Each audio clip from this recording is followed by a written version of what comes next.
So a couple weeks ago, my dad asked if I could put together a countertop for my parents' laundry room. He has some old cabinets down there. They used to be uppers from the kitchen before, and now he has them down there, just lower cabinets for storage, and he wants a little bit of a countertop to put on top of there. Now he said just to use whatever I had because it's just a laundry room, it's in the basement, doesn't really matter. Well, this is what I have. A piece of red oak is 13 feet long, and through here it's about 18 inches wide. I cut this with my chainsaw mill 2 years ago. I have a video about that if you haven't seen that already. But a couple weeks ago, my dad was in town. Also, we went through the stack of slabs. We restacked them and we pulled out this one, which is the first cut off that log. I'm actually looking forward to using this because I haven't used red oak in a really long time. And I'm kind of excited to see what this stuff looks like compared to my prior experience when I was just a beginner. I went over some of the area on the slab with a plane just to kind of clean up the surface to get an idea of what the grain looks like. And this is actually really nice. It almost has a orange tone to it. So I think this is going to be a nice piece of wood. I've also got some interesting defects I have to deal with here. I have this really big hole which has some really cool, almost cork-like structure inside of there. So I think for this project, I'm also going to try doing some casting. I'll cast this in epoxy, a clear epoxy, so you can actually see down in there, and I think that's going to look pretty cool. So the slab was air dried outside, and its current moisture content is around 11.5%, which is a little bit high for the indoor work. So what I'm going to do today is actually just rough cut this thing down to size, make it more manageable because this thing is extremely heavy, extremely long, extremely awkward to move around. Getting it in here was very interesting. So I'll get it cut down to rough size. I can bring it inside to allow the moisture content to drop further, maybe 9% or so would be just fine for this, and then I can work on the rest of the project. My dad isn't looking for a live edge countertop, so this thing is going to get edged, and this thing is also 10/4 right now, which is probably significantly thicker than he needs as well. So throughout the milling process, this is probably going to come down to somewhere around 1.5 to 2 inches, somewhere in there.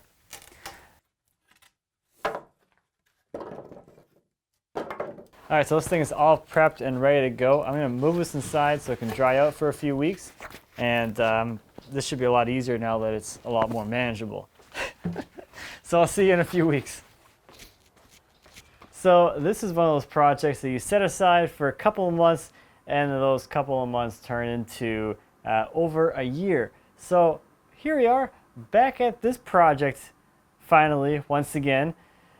This has been sitting aside for over a year now, and this thing has come down to indoor equilibrium. It's around 8%, so it's good to go, and it's been good to go for quite a long time, and I'm finally getting back to it. So one of the probably the most challenging parts about getting this thing all finished up from this point is going to be this void here. I do want to cast this in resin, and I want it to be clear, and an issue here is that this is very weak. So taking a closer look here, we have this guy kind of floating out here. It's already kind of wiggly and loose. There's not a whole lot holding on in there.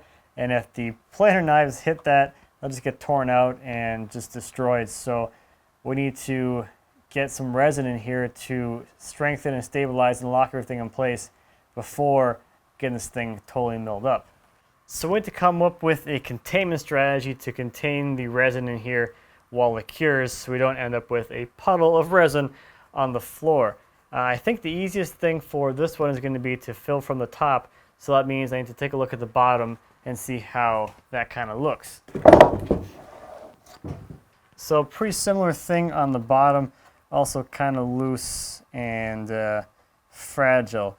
One of the things I was thinking of doing was just surfacing the bottom of the slab, getting that nice and flat and cleaned, and then using tape up against that to kind of hold everything in place. The bottom will be surfaced already and ready to go, and then once the resin cures, the top will be just plain to final thickness, and it's good to go. But I don't think I'd be able to joint this without just breaking all of this apart.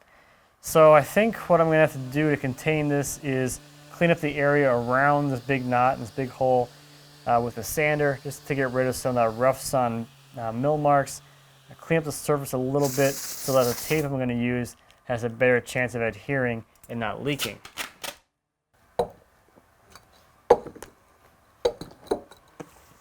So now I'm going to start mixing up the resin, and at this point I'm only going to mix up enough resin to put a small kind of thin layer down the bottom of that hole, maybe an eighth of an inch thick or so. That's a pretty big void, and I don't have a whole lot of support in the bottom of that hole besides that tape. The less resin that goes down in there, the less pressure there is up against that tape. There's less chance of the resin leaking past the tape, which is something we don't want right now. That thin layer will cure up, and then that'll provide a full seal against the bottom of that hole, and then I can pour whatever thickness I need to fill up the entire thing after that. And at that point, I won't have to worry about anything leaking because that first coat of epoxy is going to provide a perfect seal on the very bottom of this void. Since I have the vacuum chamber, I'm going to use it to remove all of the air bubbles from the resin before I pour it. That just helps put less bubbles down into the system. There's going to be some bubbles created just because of trapped air in the void itself, but because there's no air being introduced just from the resin itself, kind of just helps things along and you have less bubbles overall. The vacuum chamber is certainly not required for this, but it does make the results more consistent and makes things a lot easier, and I will have less bubbles to worry about, just in general. So taking a look underneath, looks like it had just a little bit of leaking here, not a whole lot. It looks like there was a leak in one of the seams here, right here on the tape. But other than that, it looks like the epoxy fully filled the bottom area here, so that provides us with a much better seal to pour more epoxy into without having to worry about stuff leaking out even more. So I'm going to get ready to do this pour, and I think to figure out roughly how much resin I'm going to need, I'm just going to measure this out and just kind of approximate it as a cylinder. So a 5-inch diameter cylinder, that's about 2.5 inches deep, is how much I will mix up. So r squared times pi times the thickness, 49 cubic inches times 0.55, so 27 ounces of resin.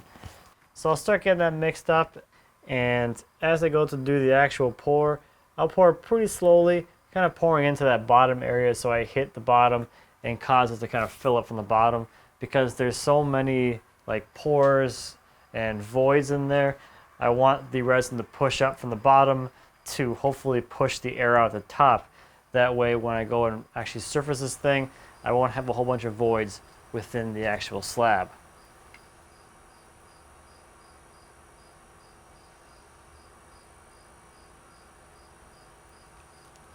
So continuing on with the whole prep before flattening theme, I do have these two areas down here that need some stabilization. They will need some filling. I'm especially worried about this because this is pretty loose, so I do want to stabilize this before doing the surfacing. This one's not too much of a big deal, but since I'm going to be doing this one anyway, I might as well start on this one. Both these are going to be done with the slab upside down. So I get those areas taped off, get this thing flipped over, and start on some pouring. And for this one, I'm just going to use some wet system because I don't really need the long curing time. I'm not going to fill that big crack all the way anyway. I don't need that long cure time, so the wet system will be just fine for this. And for these ones as well, I'm going to tint these. I think they'll look a little better with some of a darker color in them, so that they preserve the look of the natural shadow that would be there if you're just kind of looking at it straight on, kind of as it looks right now.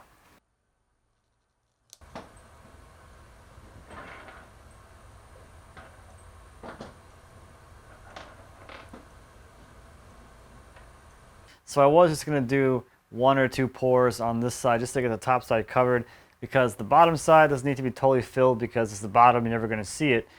But I decided to go ahead and show a slightly different technique for filling in this case. So this is actually my 5th pour, and I'm using wet system epoxy, which cures much faster, produces a lot more heat, which means you can't pour nearly as much all in one go. So it needs to be poured in multiple layers. So for these pours, to make it a little bit easier for me, they've all been the same volume. So as I'm getting further and further up the pour list here, the thickness is decreasing because this gap is getting wider as you get towards the bottom side, or I guess in this case the top face of the pour. So about every 6 to 8 hours, I've been coming out here and adding more epoxy on top, and that's kind of the disadvantage of a system like this. Because you have to layer it, you do have to be keeping up with it, and it's a much more involved process than a resin where you can just pour the whole thing at once and just leave it. It's more of a set it and forget it kind of thing. But the layers do give you a little more flexibility and options of things you can do. So you could do different layers of colors, or you can put things deep within the pour if you want to embed something in the resin as well. So you have a few more options as well. Just another way to go about doing this. So finally, this thing is pretty much ready to go to be milled flat and turned into an actual countertop, finally, after all this prep work. So there's a couple things going on with the slab right now. For a flattening process, there is about a 1/4 inch bow in the slab right now, which I'll be removing. But more importantly is the twist. So if I rock it like this, you can see all the twist. And what's actually happening here is that twist is being exacerbated by this big fill down here. When I did that first fill, it kind of bulged that tape a little bit, so there's a bit of a bulge down there, which is causing a little bit more of a twist situation. So before I get to flatten this thing, I'm just going to take that bulge out, get that material out of there so it sits a little more flat, and that's going to make the flattening process a little bit easier for me. Now I'll be flattening this on my jointer, but my jointer is not wide enough to do the whole surface in one go. This is about 15 inches wide, and the jointer is 12 inches wide, so I have a 3-inch discrepancy there. So I'll be doing my favorite named technique, the hangover method, where I'll hang the material off the side of the jointer and essentially make a really wide rabbet, and that'll give me a flat reference area. I'll remove the extra waste on the non-jointed area to bring it down to the same level as the jointed flat area, and then make another pass and repeat that process until I get a nice flat cleaned up surface on the bottom. So after a few passes, I have a nice wide rabbet that's cleaned up all the way down, and I have my extra material once again. So at this point, we're ready to get to the planer, and there's a couple of ways you can approach this. If you have a piece of sheet goods that's long enough, you can double side tape it down to this side up against this rabbet, and putting that side down on the planer bed will reference this flat area, make the opposing side flat, and then you can flip it over once the opposing side, the bottom side in my case right now, is flat. You can flip it over so this side's up, and then that will remove this little bit of material along the edge. Now, similar to that, and a method you've probably seen me use in the past is a little sled that sits in the planer. This little hook here hooks onto the table of the planer, and you're able to run your board with that rabbet up against the edge of this little platform. That's the same kind of thing, it's just it moves along essentially, as opposed to being one piece that's attached to the slab. Now, I don't have anything long enough because I don't keep any sheet goods or long parts, that kind of stuff in the shop that I could stick down to here. That's why I normally just use that sled thing, but on something this long, it's kind of unwieldy. So what I prefer to do on something this big is, since I'm in the mood for it anywhere, I'm already in the process of it, I'll take this little extra material down so it's flush with the rabbeted area, just like I've been doing, and then I can move on to the planer.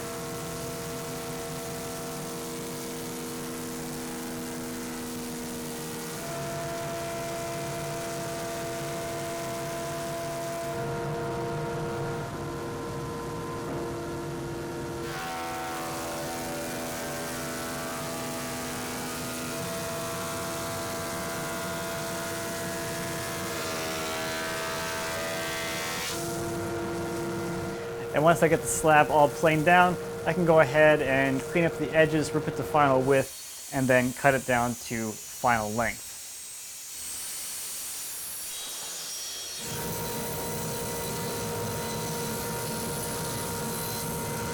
So I've gone through and sanded the show side of the 220 grit, and because this is red oak and it is very porous, I want to do a porefill on this, and I haven't done this in a long time, like since the last time I used red oak, which was when I made our kitchen table in 2010.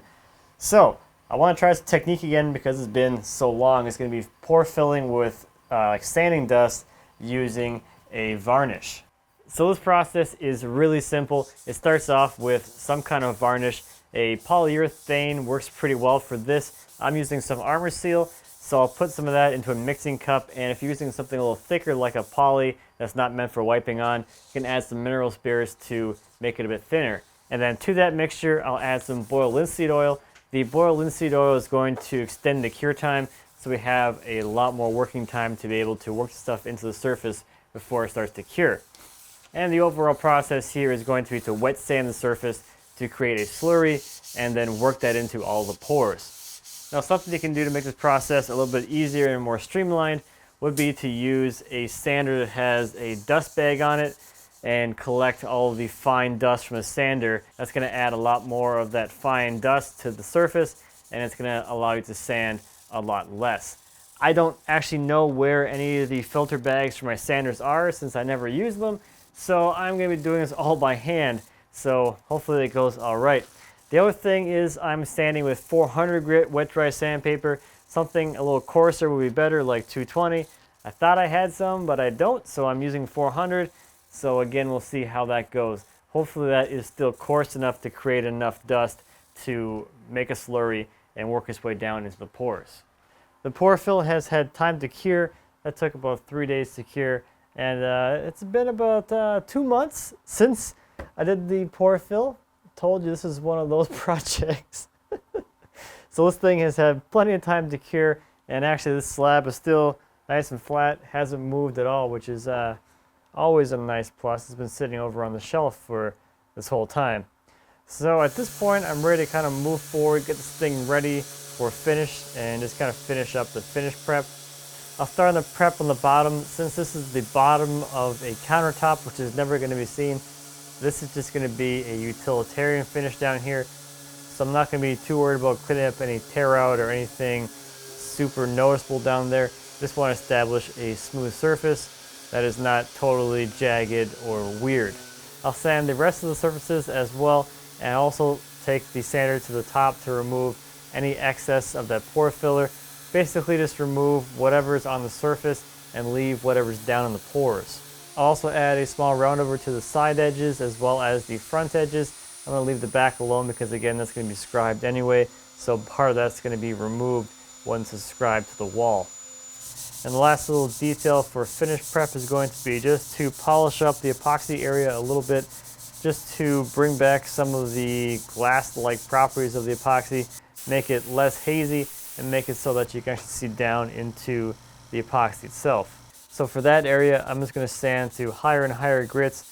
We'll probably stop around 1,000 grit or so, which should be plenty since I'll be using a semi-gloss finish on this. The semi-gloss is going to kind of knock back any extra glossy perfectness of the epoxy anyway, so I don't need to go super crazy with getting that totally polished and ridiculous.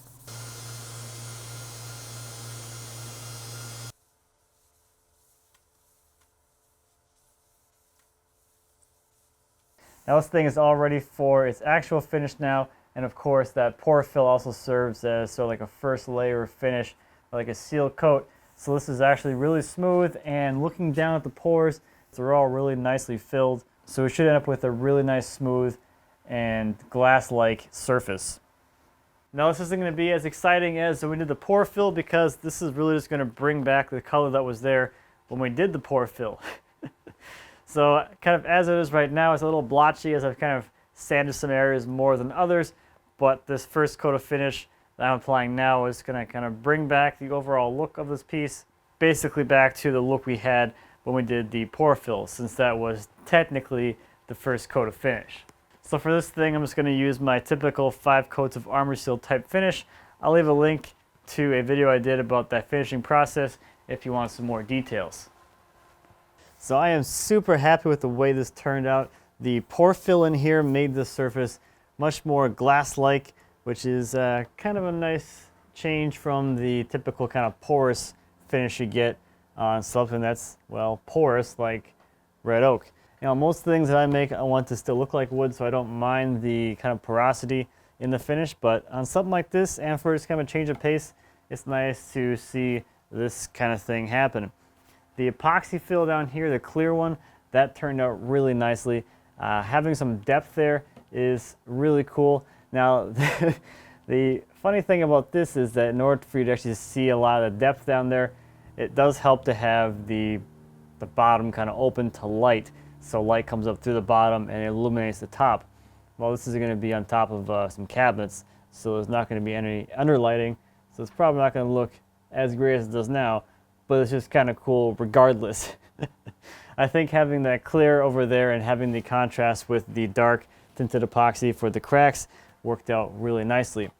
So my parents are actually about to get here for Thanksgiving, so I'm going to cover this thing up and we'll see what they think about it. This is just for a laundry room, man. Look at this, man. Are you ready? Holy smokes, man. Isn't that freaking beautiful? I'm going to have to cover this with a doily or something. Seriously.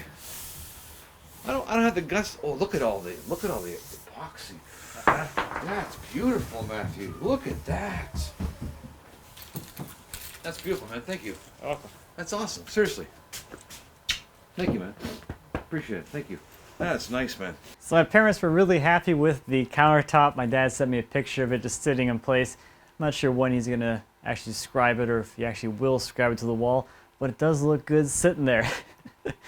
I was also really happy with the color in the wood and the way it really turned out. I think it looked just absolutely amazing, and the look of the red oak was totally different in a good way compared to the stuff that I have in my memory that I used back when I was a beginner that I had got from the home center. So that's kind of a nice plus.